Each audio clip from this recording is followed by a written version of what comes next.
Okay, so we will, we'll look at this review that, like the outline that you've got on your blackboard. Some of this we're gonna eliminate. There are some of these concepts that we didn't really spend any time with, and we'll eliminate those.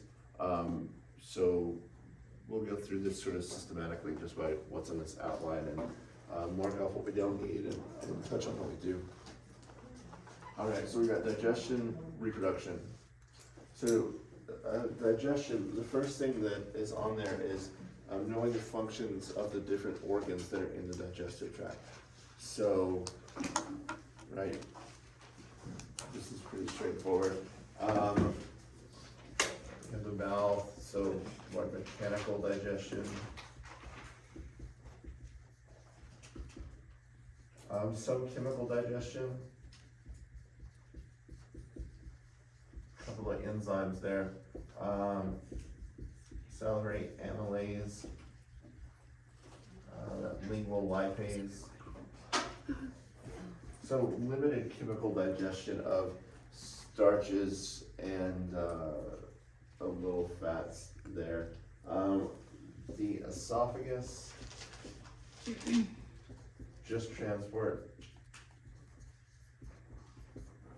That's it. And then the stomach. So in the stomach, we still have more mechanical digestion. When it's, sort of churning back and forth. And then we have lots of chemical digestion, really the start of any decent chemical digestion here. We have hydrochloric acid. It's going to denature proteins.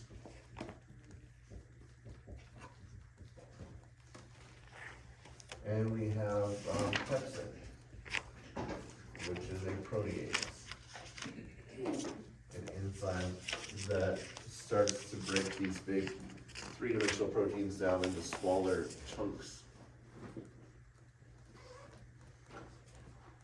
I want to talk in a bit.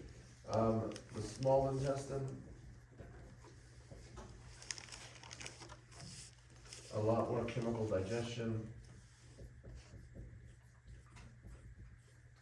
from those pancreatic enzymes, the brush border enzymes, bile, and then of course absorption.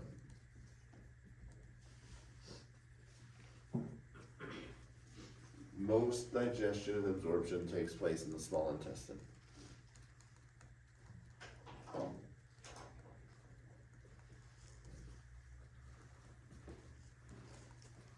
The large intestine, mostly transport of stuff that we don't want out, that's defecation. Also, water absorption.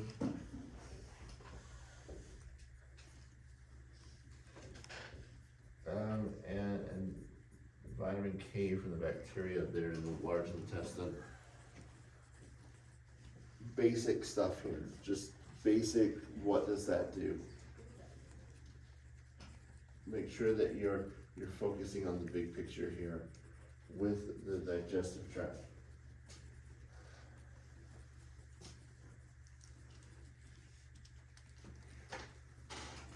So chemical digestion is here in the stomach and in the small intestine mostly. We have cells of the stomach that we talked about making these different things. So you should be familiar with those different stomach cells. We have parietal cells. You need to know that parietal cells make hydrochloric acid and intrinsic factor.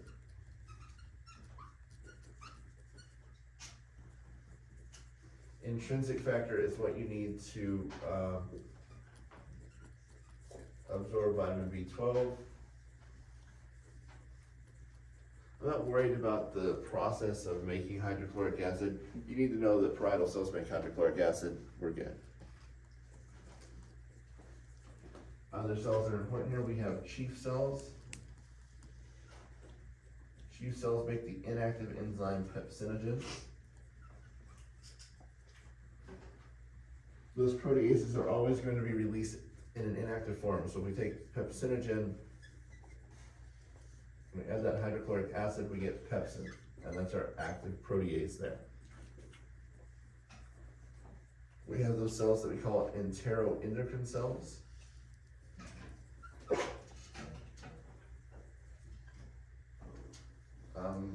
One hormone that's released here is gastrin. And gastrin is one of the factors that's going to cause stomach acid production. So in terms of producing hydrochloric acid, there are three major chemical signals for that. Gastrin from the stomach itself, acetylcholine, that's from the vagus nerve, so parasympathetic innervation, and histamine.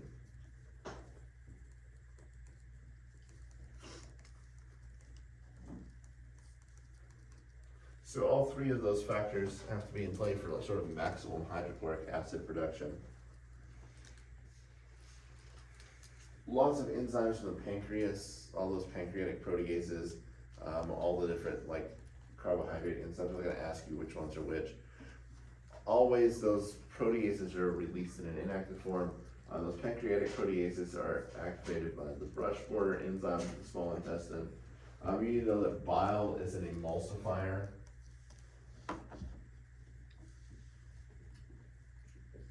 Breaks big pools of lipids up into smaller drops, so those enzymes can work with this. You know, the stomach is coated in this sort of alkaline mucus to prevent the acid from digesting it. Again, basic function here is what we're going for.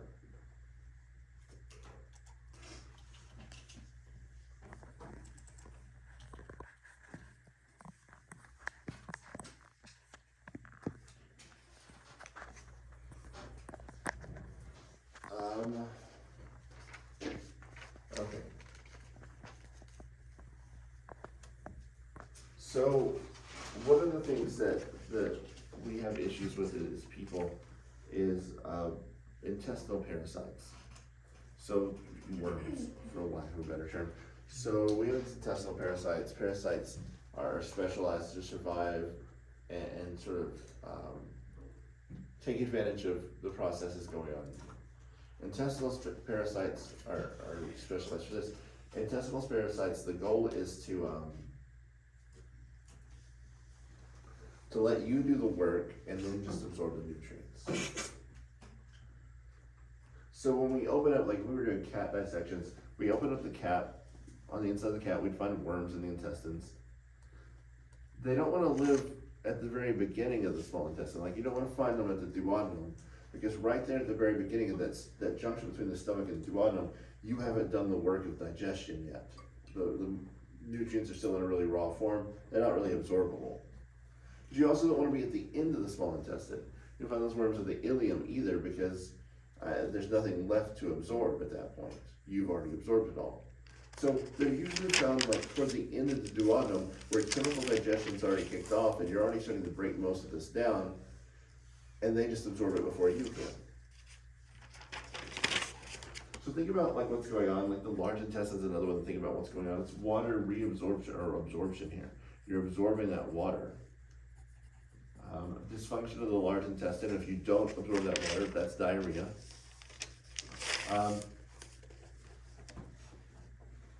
Water movement here is osmotic. So water follows stuff around.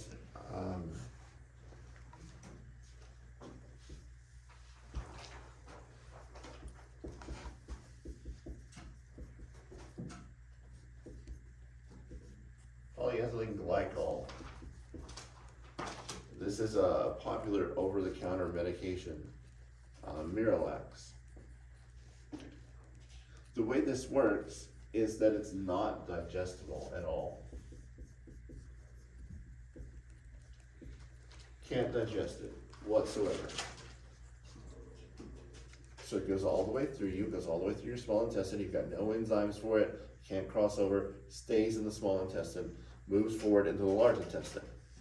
In the large intestine, we get osmosis. It's gonna pull water toward it. That makes it an osmotic laxative. Osmotic laxatives pull water into the digestive tract, especially the large intestine. There are other types of laxatives, right? There's stimulant laxatives that just make the large intestine contract. But osmotic laxatives pull water in.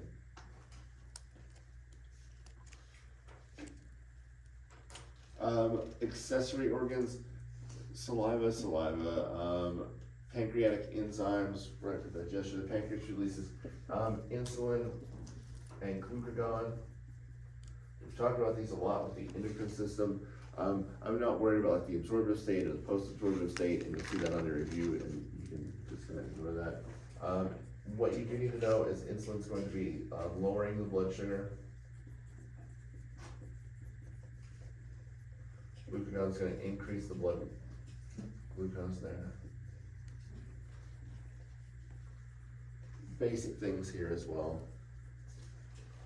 I don't expect you to remember all the functions of the liver, because there's a lot of them. But you do need to know big picture, basic function things with the liver.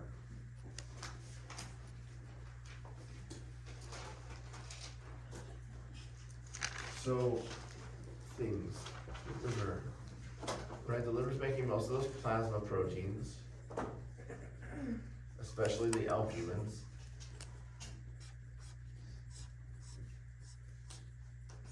We're making bile.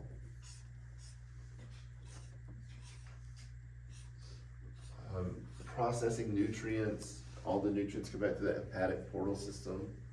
And we've got detoxification. Did you say albumin? What did you say? Albumin. Albumin, sorry.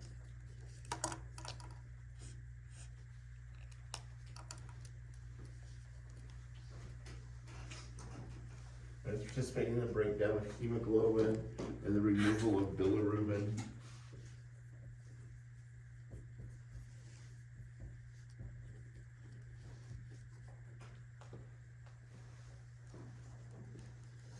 So, let's put some pieces together here in terms of what happens. So when we have a patient that has hepatic failure, for whatever reason,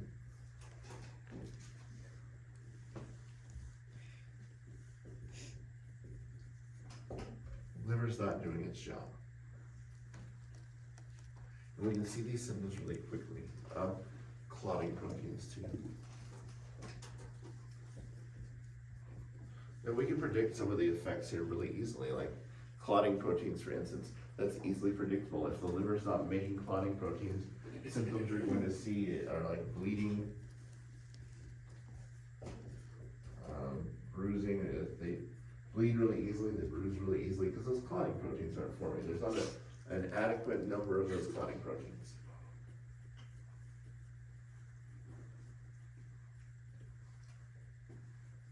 Albumins, if you'll remember back when we talked about blood, plasma protein, also a major osmotic property of plasma, meaning that it pulls water into the plasma.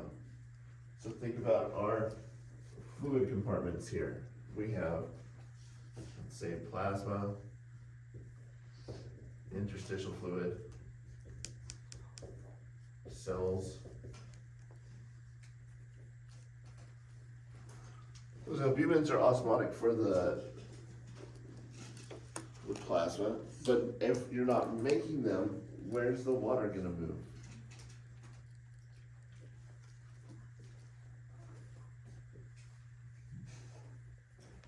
Into the interstitial fluid. There's already stuff there, right? There's proteins and things and molecules and sodium and stuff in the interstitial fluid. And so when the liver fails and you're not making those plasma proteins, what we get is edema. Fluid moves into the interstitial space.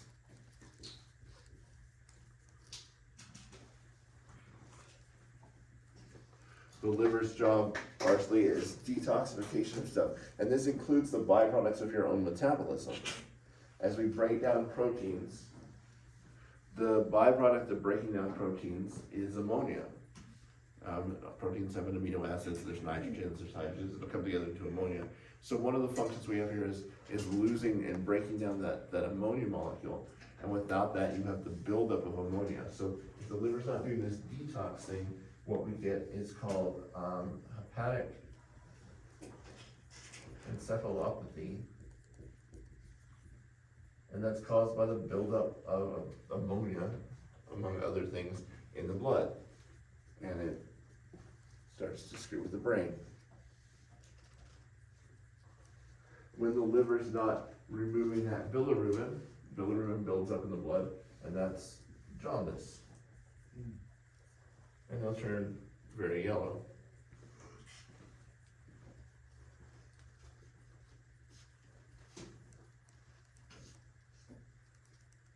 So while I'm not going to ask you to diagnose anything at any point, you do need to sort of be able to tell me like cause and effect. And some of that, like the plasma protein thing, there's multiple concepts involved there. The idea of what the liver's doing, knowing the liver makes those albumins, knowing those albumins are an osmotic component of plasma, and knowing how that fluid shift will work, and that's all one big concept there.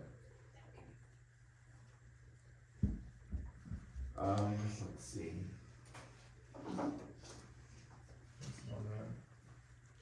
If you're following along with the review, like I said with the pancreas, I'm not worried about like the absorptive, post-absorptive states. You need to know the functions of insulin and glucagon. Metabolism, nutrition, there's a lot of stuff there that we didn't spend any time with. So I'm not worried about the products of the Krebs cycle, the electron transport chain, or cellular respiration. We didn't have time to go into that, nor is it probably going to be super important for like your clinical career. Like you need to know, right, oxygen, glucose, ATP, but the steps of the Krebs cycle, not so much. So that's not on your exam at all. In terms of like the electron transport chain, Krebs cycle,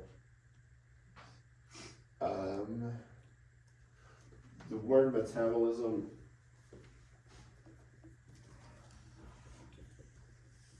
that's the sum of all chemical reactions in the body. You need to know the difference between like catabolic, which is breaking stuff down, anabolic, which is like reactions that build things. But again, very basic things there with that metabolism. You need to know what a vitamin is, although I'm not going to ask you functions like individual vitamins. A vitamin, it's an organic molecule needed for homeostasis, but not metabolized. But it's not one of these interchangeable pools of nutrients, like we're not burning that for energy. We can't make that work. It's used in a bigger chemical reaction. Minerals, same principle, but inorganics, like iron and potassium and sodium, this sort of thing. I don't think I have any questions on there about the difference between fat-soluble and water-soluble vitamins, so you don't really have to worry about that. Basically, most of that section on your review outline, if you've got that says metabolism, nutrition, we did not really spend enough time with that. So for the most part, you can ignore. Like there's really not any questions on there about like the fed state or the fasting state. I'm not worried about it. You're gonna have to take nutrition anyway, so we should be good. So keep your eye on the big picture through digestion, especially. In terms of reproduction, still, I'm mostly concerned with big picture concepts, especially where it's like multiple layers of big picture concept. And probably the best example of that is in the sort of overlap between the ovarian cycle and the uterine cycle, and the hormones that are involved in there. This really gives us this cause and effect sort of thing. And from like the exam writing perspective, these are really good questions because it requires you to tie those concepts together. So we have our ovarian cycle.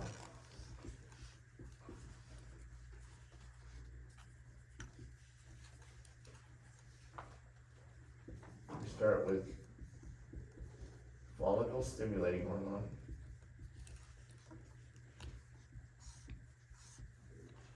FSH. You remember this from the endocrine system. FSH is from the anterior pituitary gland. Follicle stimulating hormone does just what it sounds like. It causes follicle maturation. Now, the follicle is the oocyte and those epithelial cells are on the outside, the follicular cells. Sometimes called granulosa cells.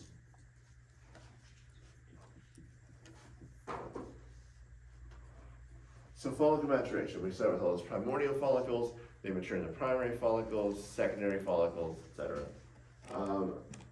In this process of follicle maturation,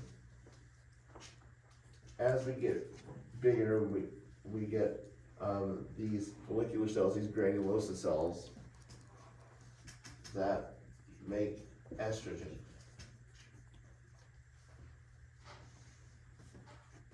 So primary, tertiary, secondary, tertiary follicle, we get estrogen from those follicle cells. Estrogen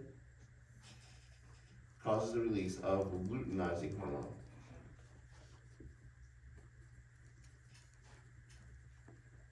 Luteinizing hormone causes ovulation and formation of the corpus luteum.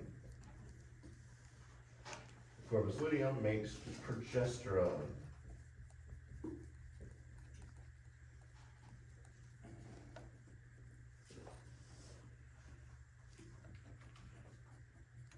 Progesterone is going to come back, and we didn't really talk about like what's actually happening here in terms of inhibition with gonadotropin releasing hormone from the hypothalamus. We're not going to worry about that. We're coming back here in essence because we're inhibiting the hypothalamic hormones, but what's happening here is that we get inhibition. Now, when we talk about the uterus, the progesterone is preparing the endometrium of the uterus for implantation of the embryo. There's an oocyte in play, right? There's the potential of fertilization. So progesterone is going back and inhibiting these so that ovulation doesn't happen again. And if fertilization does take place, those progesterone levels just keep going up so that ovulation doesn't happen again, because you don't need to get pregnant or repregnant, right? There's no way to have like that baby and then like how far apart are your kids? 2 weeks, or like how far apart are your kids? 3 months. Like it's one thing to have them like 9 or 10 months apart, but like 3 months apart, how did that work? Well, I was pregnant with one and then I got repregnant. Pregnant or? I don't know which one. But so progesterone stops that. It prevents that ovulation from happening again. In fact, this is what we use in terms of chemical birth control. Your chemical birth control is either straight progesterone or progesterone estrogen blend, and it prevents ovulation. Now, if fertilization doesn't take place, that corpus luteum dies and becomes the corpus albicans, which makes nothing. Progesterone levels drop, and when progesterone levels drop, follicle stimulating hormone levels come back up and the cycle starts over. If we divide this into 2 phases, we have the follicular phase here and the luteal phase here.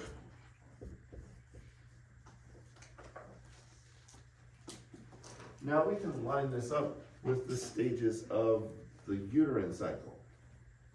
we'll start like here. It's kind of at the beginning of the new cycle. So the corpus albicans forms, which means progesterone drops. Because it's not making anything. So progesterone's down to nothing. That decrease in progesterone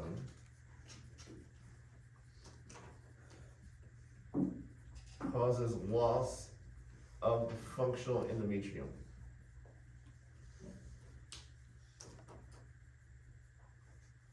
In terms of the uterine cycle, this is the menses phase. Progesterone drops, follicle stimulating hormone picks back up again, the follicles mature, you start to make estrogen. So then we get this increase in estrogen here, and that causes the regrowth of that functional layer, endometrium.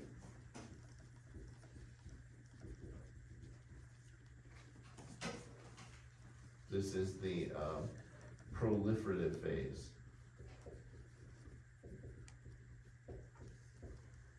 Of the uterus. Both of those occurring in the follicular phase of the ovary. Then, that estrogen causes the release of luteinizing hormone. We enter the luteal phase. The corpus luteum is formed. We get this increase in progesterone. And this causes rapid growth and secretion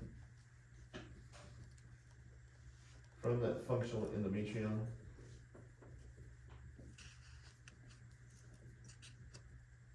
This is called the the secretory phase.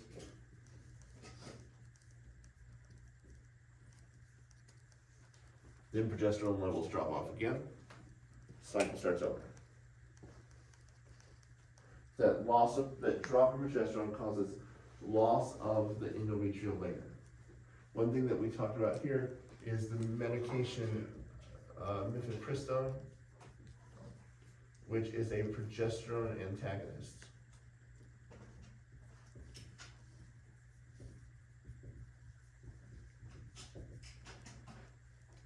Block that progesterone, endometrium's lost.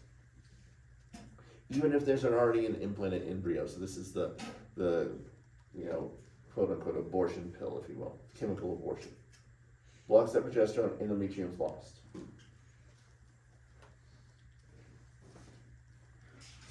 Line these cycles up, know what's happening in the different phases, know the sort of cause and effect of the different hormones here. Now this is considerably different than what we see on the male side. We still have some of the same hormones. So follicle stimulating hormone, we still get luteinizing hormone. On the male side, that FSH causes the Sertoli cells to do part of their job. That's supporting spermatogenesis. You should also know the Sertoli cells form the blood testis barrier.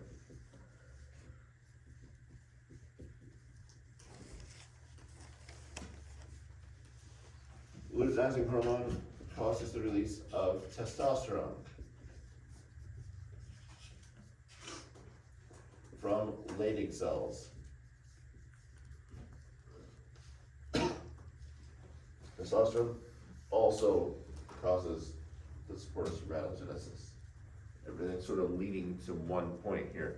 So we don't have this big circle, we just got a straight line with everything leading to, let's make more sperm cells.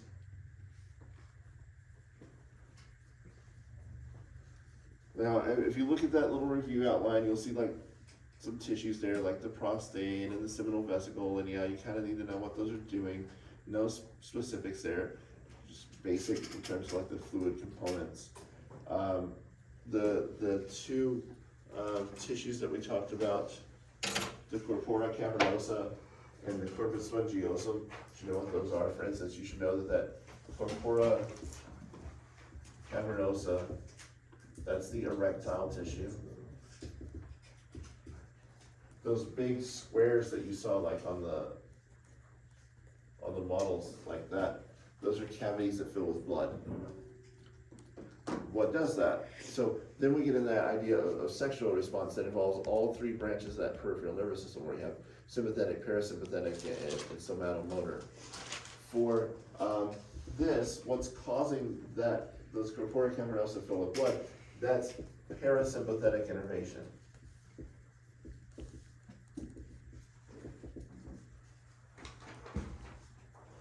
So the parasympathetic innervation here causes the corpora cavernosa to fill with blood.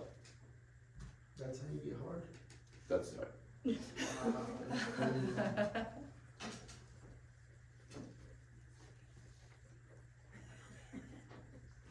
Okay.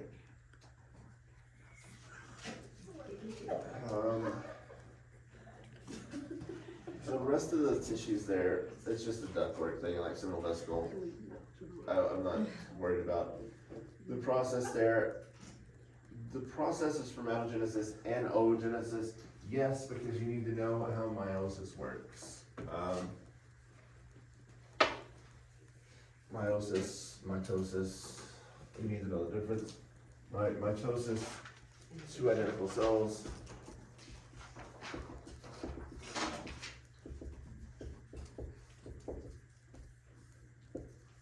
Meiosis,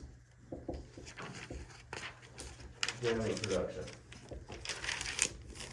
We get unique haploid cells. Haploid, half the chromosomes, so 23 chromosomes. We did talk about sources of genetic variation here, so you should be familiar with this. We have crossing over in meiosis. So as we recombine those chromosomes, right, we mix and match little adjacent segments. We get random assortment of those chromosomes when they go through meiosis. Excuse me, and they split. And those little daughter cells, like each one of them is going to get a set of chromosomes, but we do mix and match which ones go into the set. Then we have random fertilization. Right, if we go with like somewhere between 20 and 100 million sperm cells that have the potential to fertilize the oocyte, like a few hundred of them actually make it there. Which ones, you have no clue, right? Some of them just get dispersed, some of them get lost, some of them went the wrong way. There's no telling which ones are actually going to get there. And then you have random mating, which means that you don't have children with a close relative. Biologically, what's a close relative? What's not a close relative? I'm asking you which degree of cousin you can marry. None. Second and third. Oh, that's weird. It is. And you'd probably find a second. Third, the degree of relation is very distant in third. It's not super close in second. What is a third? I fly married through marriages. Like a cousin, like a cousin's kid? No, that's like your first cousin's kid is your first cousin once removed. What? I thought that meant like divorce or something. You know, once removed is like your cousin's kid. Why? I don't know. Why is it? I don't make this crap up. I found it on Ancestry. That's so weird. It took me forever to figure this crap out on Ancestry. First cousin, So, once removed. okay, so what would be third cousin? The child of your parents' second cousin. Bam. Wait, what? The child of your parents' second cousin. The child of your parents? So who's your parents' second I cousin? don't know. I can't. So what would be your parents' cousin? Or your parents' cousin's kid? No, it's pretty far out. So right, the degree of relationship is not high there, but you'll end up at the same family reunion, which will be weird. Yeah, that's really weird. The reason that this is essential here, that we have this, is because of those recessive genes that show up. Right, so recessive genes, things like cystic fibrosis, right? You may carry that, fine. The odds of if you have children with another carrier, like there's 1 in 4 odds, But the odds of you having another carrier as a potential partner are much higher if that potential partner is your sibling, right? And we see this in animals when we selectively breed animals like dogs and livestock where we're breeding for traits and we are breeding these very close relatives. We get this sort of bottleneck, this inbreeding depression that occurs where we've inbred them so much that those recessive genes start to show up. And yeah, that's the ideal pig or whatever, but it's also got giant heart valve issues because those have been bred into it accidentally. So yeah, what I'm saying is don't marry your sister. You're welcome. Or your first cousin. Right, it's Texas, it's not Arkansas. So yeah. Then we have all sorts of cases like this. Like if you look at like European royalty, for a while, like all the crown counts in Europe were first cousins, and they keep it in the family or whatever. And, you'll see portraits. I can't remember which French king it was. Like there's a lot of deformity in the portrait, and you know the guy painting the portrait was like, how do I make this as flattering as possible so this guy doesn't kill me? Right? He's the king. I don't want to, have my head chopped off. And so he's like, this is what you look like. And he's like, yeah. And you look at the portrait and you're like, what's wrong with that dude? That's the nice version of it. It's got to be much worse than that. So yeah, there are a lot of things. Hemophilia was one of them that popped up a lot because they, didn't introduce those new genes to their gene pool. So all of these sources again for genetic variation, so that our offspring are different than we are. So let's talk about this process, right? Sperm, egg, that window there. Like there's a window of fertilization where both the sperm and the oocyte are viable. Implantation, all of this. When the sperm cell, when one of those sperm cells finally gets through and binds to receptors on the oocyte, immediately we have those blocks to polyspermy.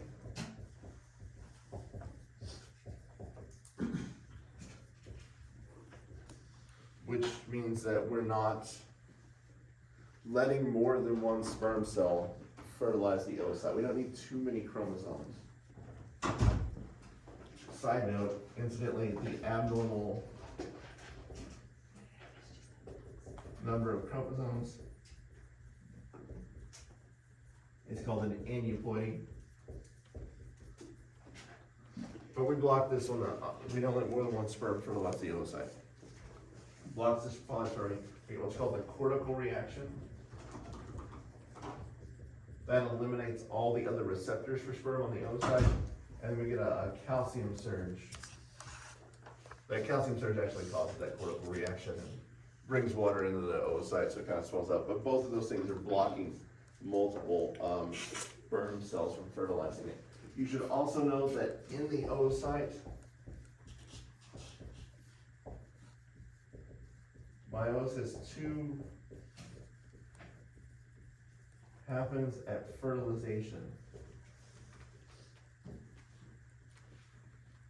So if there is no meiosis, if there is no fertilization, we don't get meiosis 2.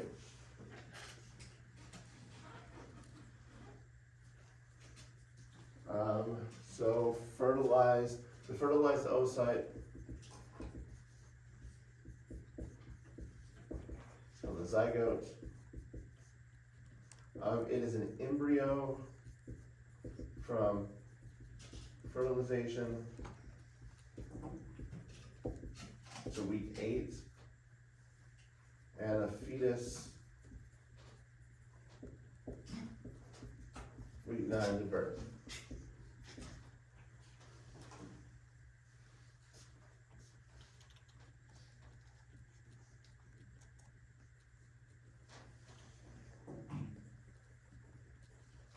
You need to know what those primary germ tissues become. So endoderm, ectoderm, mesoderm.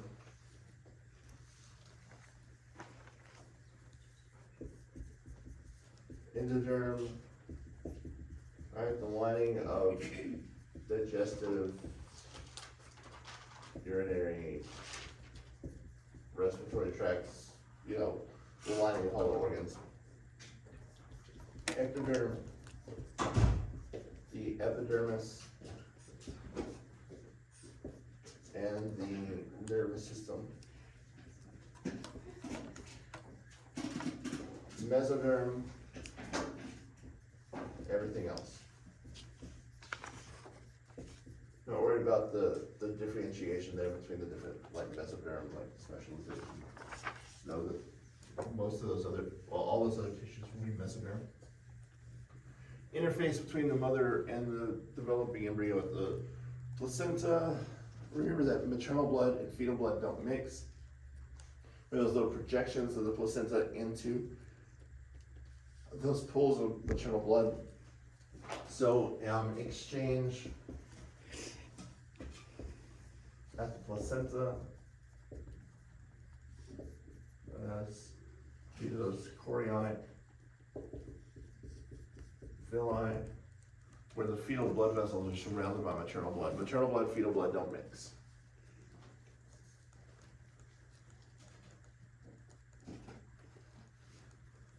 I'm not gonna ask you about specific aneuploidies, like what's XXY or whatever, that's not there.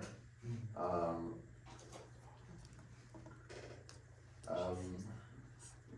not gonna ask you to diagnose like sexually transmitted infections. You probably should know which ones are bacterial and which ones are viral, but I'm not gonna be like, what's wrong with that guy? Or my friend has this rash. So, yeah, you don't have that.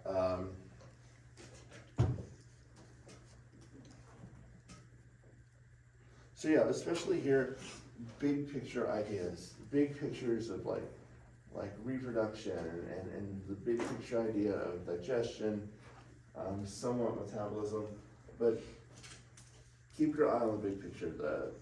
More than our other exams, this one is really looking for this idea. Now, there are these points where we tie together things like the female reproductive cycle or stuff going on in the liver and how that's playing into other things. The gallbladder, you should know the gallbladder, that's good. You should know the gallbladder stores, concentrates bile.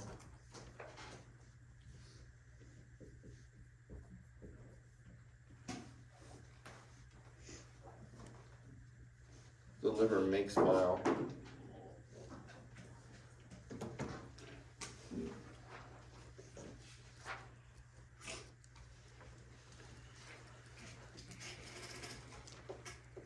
But yeah, that should be everything that's on your exam. Like, we've been over all of it. This should not be a difficult conceptual exam here for you. There's nothing that's really overly complicated, and once this you've seen before in other classes. So, yeah, we've been over this. Fairly confident in your ability to go through this. You're nearly done. Remember that your final is next week, so don't miss your final. Tuesday. 10:15, right? For you guys, 10:15. If something happens, my Tuesday, Thursday, 1 o'clock class has their final at 1. I prefer that you not do that because it's a pretty full class. But if something happens and you get delayed or something, 1 o'clock. And that will be it. Like, that's the only other time I've got for you. You never have to see our faces again. I mean, I'll probably run into you in like a hospital setting, which is always fun for me. You're like, I had you in class, and I'm like, what'd you make? See? Can I get a different nurse? Yeah. Part of Don't that's tell because me I'm that, like, I'll cry. I know how badly you did, and you're probably out for revenge, and I don't need that. Alright, so that's it. If you have any questions over the weekend, drop me an email.